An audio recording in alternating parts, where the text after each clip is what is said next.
Good morning students. आज class में आप सभी विद्यार्थियों का स्वागत है। कैसे हैं, पढ़ाई कैसी चल रही है? आज की क्लास में स्टार्ट करते हैं। स्टार्ट करने से पहले अपन बात करते हैं कि अपन ने लास्ट क्लास के अंदर पढ़ा था कि जो कोलाइड्स होते हैं उन कोलाइडों के गुण क्या होते हैं, उनकी परिभाषा क्या होती है। आज हम बात करेंगे मर्दा कोलाइड के गुणों के बारे में। जो मर्दा कोलाइड होते हैं उनके गुण क्या होते हैं उसके बारे में आज अपन चर्चा करेंगे। तो अपन बात करें तो मर्दा कोलाइड्स के गुण। देखो बच्चों, जो गुण कोलाइड के होते हैं वो सभी गुण मर्दा कोलाइड के भी होते हैं।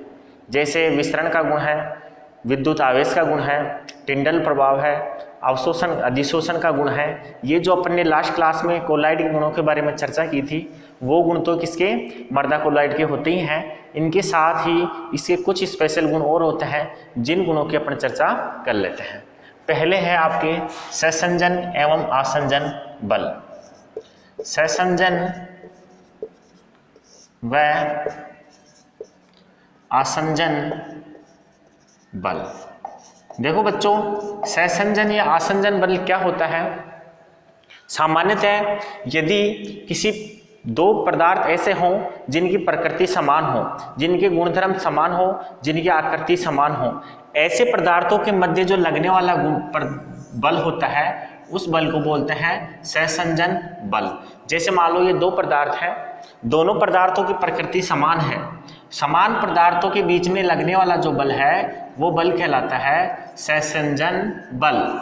समान प्रकार के गुणों वाली प्रकृति वाले जो पदार्थ हैं उनके मध्य लगने वाला बल कहलाता है सहसंजन बल।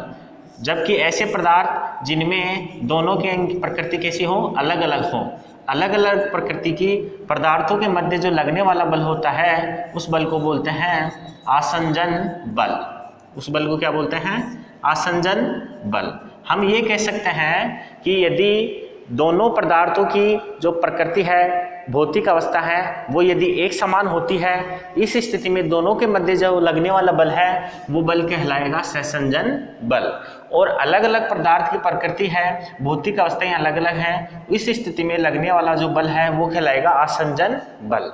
अब हम बात करते हैं कि मर्दा कोलाइड के अंदर सहसंजन बल लगता है या आसंजन बल लगता है। तो हम बात करें कि मर्दा कोलाइड विषमांगी मिश्रण होता है। पिछले वाले जो अब टॉपिक में अपन ने पढ़ा था कोलाइड के बारे में, तो वहाँ पढ़ा था कि जो कोलाइड होते हैं वो कैसे होते हैं? विषमांगी होते हैं। कैसे होते हैं? विषमांगी प्रकृति के होते हैं। विषमांगी होते हैं तो उसके अंदर प्रक्षिप्त अवस्था अलग होती है और प्रक्षेपित माध्यम अलग माध्यम में होता है, जिसके कारण दोनों की अवस्थाएं अलग अलग होने के कारण उनके मध्य जो बल लगता है वो बल कहलाता है आसंजन बल। ये बल कौन सा होता है? मर्दा कोलाइड के अंदर लगता है, वो बल कौन सा होता है? आसंजन बल होता है। तो इस प्रकार हम कह सकते हैं कि मर्दा कोलाइड में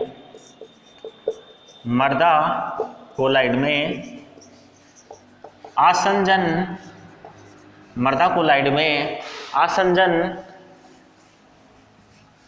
बल लगता है। आसंजन बल लगता है। तो पहला जो गुण हो गया वो अपना हो गया कि मर्दा कोलाइड के अंदर जो लगने वाला बल है वो आसंजन प्रकृति का होता है। दूसरी बात करते हैं अपन सुगठ्यता। सुगठ्यता मर्दा कोलाइड का ये गुण होता है जिसको बोलते हैं सुगठ्यता। सुगठ्यता में क्या होता है कि इनकी जो संरचना होती है मर्दा कोलाइड की एक फिक्स होती है, इनकी जो आकृति होती है वो निश्चित होती है।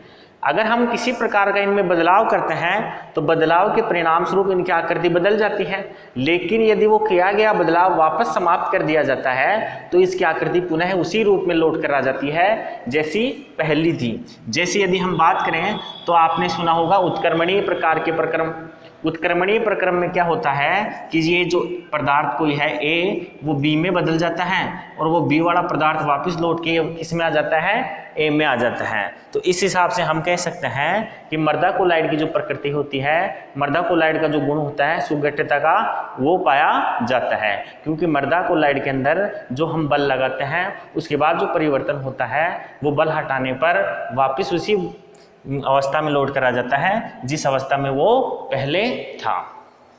तो यहाँ हम लिख सकते हैं कि मृदा कोलाइड में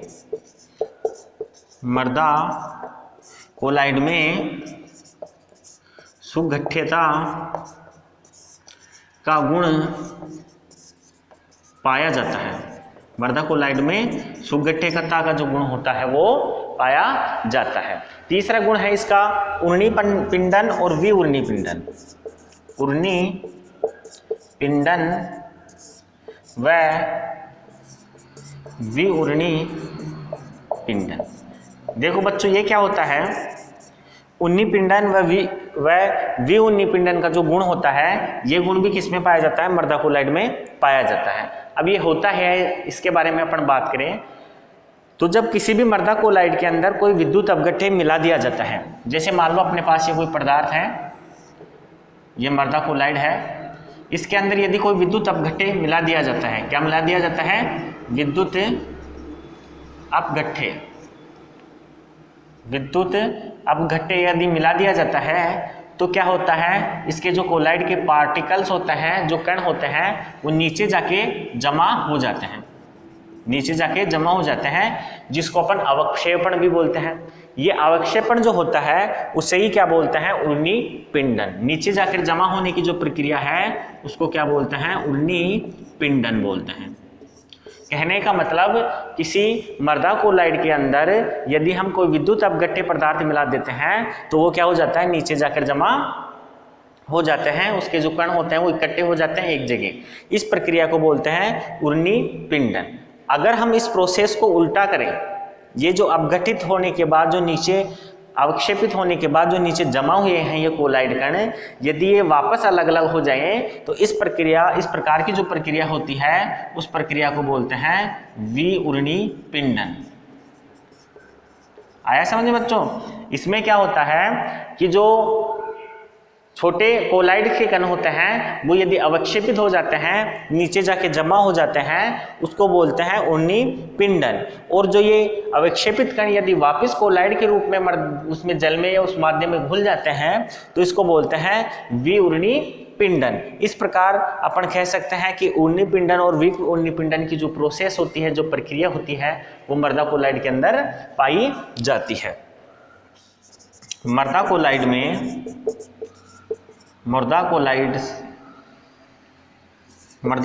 में ये दोनों गुण पाए जाते हैं।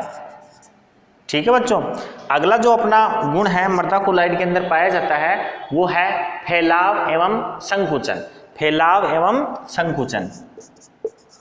फैलाव एवं संकुचन। ये गुण जैसा कि नाम से पता है कि जो मृदा कोलाइड होते हैं वो क्या होते हैं, जल को अवशोषित करके फूल जाते हैं। मृदा के बारे में आपने देखा होगा, जब बरसात होती है, बरसात होने के बाद जो मृदा होती है, मिट्टी होती है, वो पानी को अवशोषित करके उसके जो आकार होता है वो थोड़ा बढ़ जाता है, फूल जाती है, स्पंजी हो जाती है वो थोड़ी, तो उसको बोलते हैं अपन फैलाव। और संकुचन का मतलब होता है सिकुड़ना। जैसे ही बरसात का जो पानी होता है वो सूख जाता है, सूखने के बाद जो पपड़ी बनती है तो उसमें आपने देखा होगा कि जो मृदा होती है वो सूख के पतली हो जाती है, पहले की तुलना में नीचे चली जाती है कुछ मात्रा में, इसको बोलते हैं संकुचन। तो ये फैलने और संकुचन दोनों के जो गुण होते हैं वो मृदा कोलाइड के अंदर पाए जाते हैं। तो ये दोनों गुण भी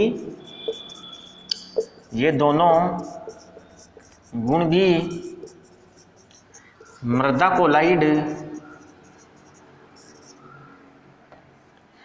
कोलाइड में पाए जाते हैं। ये दोनों गुण भी क्या होते हैं, मृदा कोलाइड के अंदर पाए जाते हैं। तो इस प्रकार से अपन ने देखा कि मृदा कोलाइड के ये 4 गुण होते हैं, सहसंजन व आसंजन बल, दूसरा है सुगठ्यता, तीसरा गुण है उन्नीपिंडन और चौथा गुण है फैलाव एवं संकुचन। इस प्रकार से मृदा कोलाइड में ये 4 गुण और पाए जाते हैं। इसके अलावा जो कोलाइड के गुण होते हैं 7, जो अपने लास्ट क्लास में बात की थी, वो गुण भी मृदा कोलाइड के द्वारा प्रदर्शित किए जाते हैं। इसके बाद अपन आगे स्टार्ट करते हैं मृदा कोलाइड के प्रकार या मृदा कोलाइड का वर्गीकरण।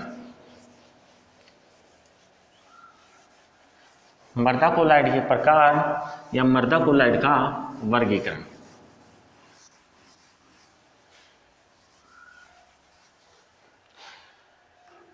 देखो, मृदा कोलाइड के वर्गीकरण की बात करें अपन, तो अपन इसको इस प्रकार से प्रदर्शित कर सकते हैं।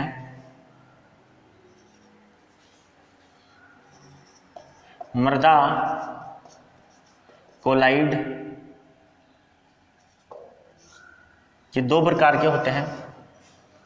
एक होते हैं अकार्बनिक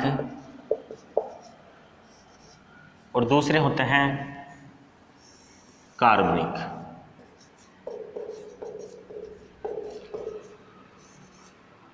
एक होते हैं अकार्बनिक और दूसरे होते हैं कार्बनिक। अकार्बनिक जो कोलाइड होता है, उस अकार्बनिक कोलाइड को अपन 2 भागों में बांटते हैं।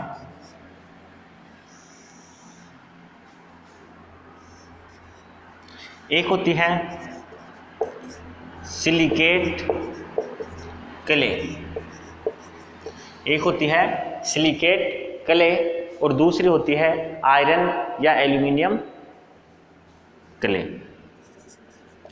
आयरन या एल्यूमिनियम क्ले। इधर अपन देखें तो कार्बनिक जो कोलाइड होता है उसका एक ही प्रकार होता है और वो होता है ह्यूमस।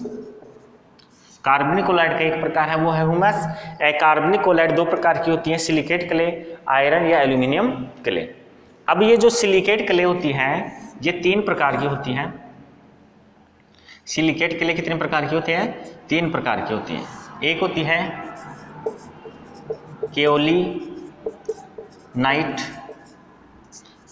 केओलिनाइट, दूसरी होती है मोंटमोरेली नाइट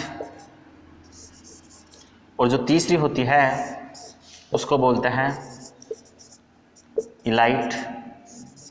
तीसरी जो होती है उसको बोलते हैं इलाइट्स। इलाइट्स का दूसरा नाम है हाइड्रस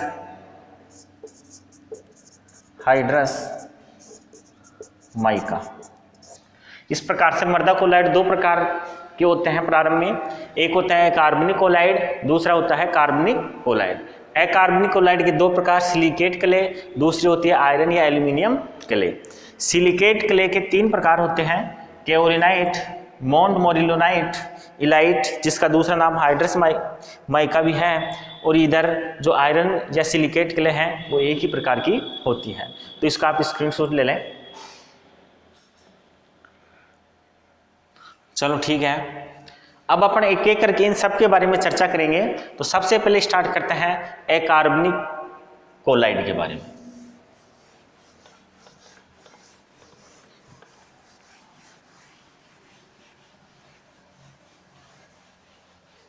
सबसे पहले अपन स्टार्ट करते हैं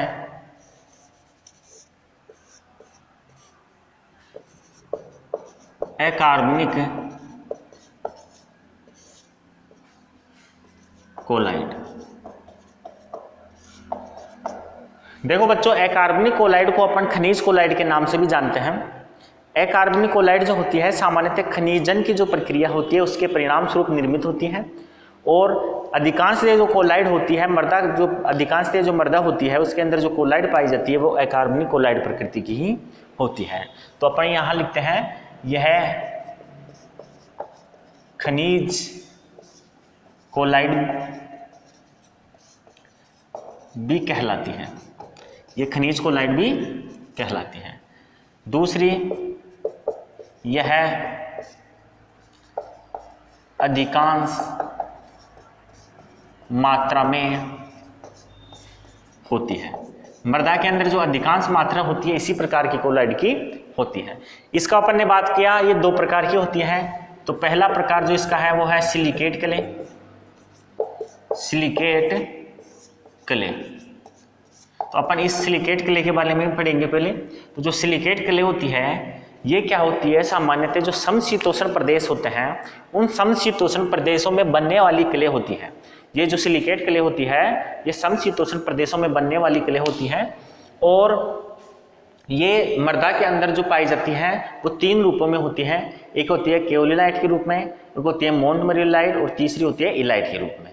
तो अपन लिख देते हैं यहाँ, यह है समशीतोष्ण, यह समशीतोष्ण प्रदेशों में पाई जाती है। ये जो आपके क्ले होती है सिलिकेट क्ले जो अकार्बनिक प्रकार की होती है, ये समशीतोष्ण प्रदेशों में बनने वाली क्ले होती हैं। ये तीन प्रकार की होती हैं, केओलिनाइट, इलाइट और मोन्टमोरियलाइट प्रकार की। अपन उनको पढ़ने से पहले सिलिकेट क्ले के जो गुण होते हैं, इनके स्वयं के जो गुण होते हैं उसके बारे में चर्चा कर लेते हैं। तो यहाँ अपन लिखते हैं कि सिलिकेट क्ले के गुण। सिलिकेट क्ले के गुणों की बात करें हैं तो पहला जो इसका गुण है वो है रूप। रूप का मतलब होता है इसका आकार। आकार कैसा होता है, साइज कैसी होती है, स्ट्रक्चर के रूप में इसकी साइज किस प्रकार की होती है, ये अपन देखने का प्रयास करते हैं पहले। तो सामान्यतः जो सिलिकेट क्ले होती है ये परतदार संरचना के रूप में होती है, एक के ऊपर एक परत जमती है जिसके परिणाम स्वरूप सिलिकेट क्ले का निर्माण होता है। सामान्यतः आपने एक पुस्तक देखी होगी, एक बुक देखी होगी, उसमें जो पन्ने होते हैं एक एक पन्ने वो एक एक क्ले की तरह होते हैं, एक एक क्ले को प्रदर्शित करते हैं वो, और एक एक परत के रूप में जमकर जिस प्रकार एक पुस्तक का निर्माण होता है उसी प्रकार मृत्तिका की जो पूरी परत है उसका निर्माण एक एक सिलिकेट क्ले के जमने से होता है। तो हम कह सकते हैं कि जो क्ले होती है यहाँ वो किस रूप में होती है, एक एक पन्ने, किताब के पन्ने के रूप में उसकी तुलना कर सकते हैं अपन। दूसरा जो अपन है अपन यहाँ लिख देते हैं, ये है एक एक परत के रूप में पाई जाती है। ये जो क्ले होती हैं ये क्ले कैसी होती है, एक एक परत के रूप में पाई जाती हैं। मृदा के अंदर एक एक परत इसकी पाई जाती है और जिसके परिणाम स्वरूप जो आकार होता है उसको अलग अलग प्रकार का होता है। इनकी जो मोटाई होती है वो अलग अलग प्रकार की क्ले के हिसाब से अलग अलग प्रकार की मोटाई होती है। दूसरा जो इसका गुण है जो सबसे इम्पोर्टेंट है वो है सतह का क्षेत्रफल। सतह का क्षेत्रफल, देखो बच्चों अपन ने पढ़ा था कि जो सिलिकेट क्ले होती हैं या जो कोलाइड होते हैं उनके आकार छोटे होते हैं। तो इसी प्रकार जो सिलिकेट क्ले होते हैं वो बारीक होती है। बारीक का मतलब ये बिल्कुल महीन प्रकार की होती है। महीन प्रकार के होने के कारण इसका जो पृष्ठीय क्षेत्रफल होता है वो बढ़ जाता है। तो अपन लिख सकते हैं कि इनका आकार बारीक होता है, इनका आकार बारीक होता है जिससे इनका सतही क्षेत्रफल बढ़ जाता है। आकार कैसा होता है, इनका बारीक होता है और बारीक होने के कारण इसका जो सतही क्षेत्रफल होता है वो क्या होता है, ग्रोथ कर जाता है, बढ़ जाता है। तीसरा जो इसका गुण है वो है विद्युत आवेश। तीसरा गुण है इसका विद्युत आवेश।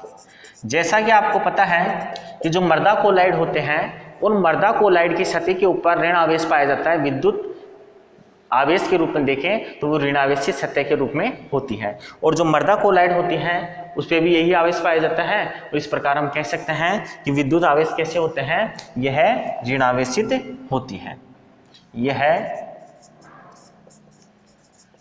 ऋण आवेशित होती है। अब जो इनका ये ऋणावेश वाला भाग है वो ऋणावेश वाला भाग ही इंपोर्टेंट रोल प्ले करता है। ये ऐसे करता है कि ऋणावेशित सतह होने के कारण ये क्या करती हैं कि जो धनावेशित कण होते हैं उन धनावेशित कणों को ये अवशोषित करने का काम करती है, अधिशोषित करने का काम करती है, और जो मृदा होती है उसमें पोषक तत्वों की पूर्ति हो जाती है। तो अगला वाला जो अपन गुण स्टार्ट करते हैं वो यही है अधिशोषण। अधिशोषण, अधिशोषण का गुण इसमें पाया जाता है। अधिशोषण का जो गुण होता है उसके बारे में आपको पता है कि इसकी सतह विद्युत ऋणावेशित होती है। ये कैसी होती है? इसकी सतह विद्युत ऋणावेशित होती है। विद्युत ऋणावेशित होने के कारण ये क्या करते हैं, धन आयनों को अधिशोषित करने का काम करते हैं। ये जैसे मृदा क्लोराइड है और यहाँ पे क्या है, ऋणावेश है। ऋणावेश होने के कारण इसकी बाहर वाली जो सतह है वो कैसी हो गई है, ऋणावेशित। ऋणावेशित होने के कारण ये बार जो धन आयन है उन बार वाले धन आयनों को ये क्या करेगी, अपनी ओर आकर्षित कर लेगी और इसके ऊपर क्या हो जाएंगे, ये कण अधिशोषित हो जाएंगे।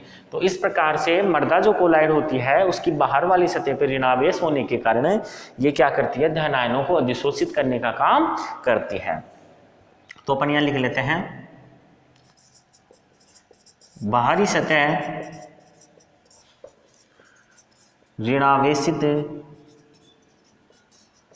ऋणावेशित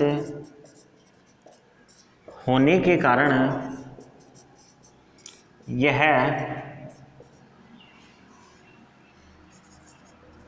धन आयनों को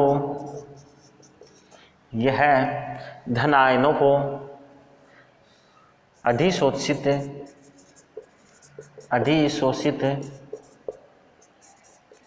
कर लेती है।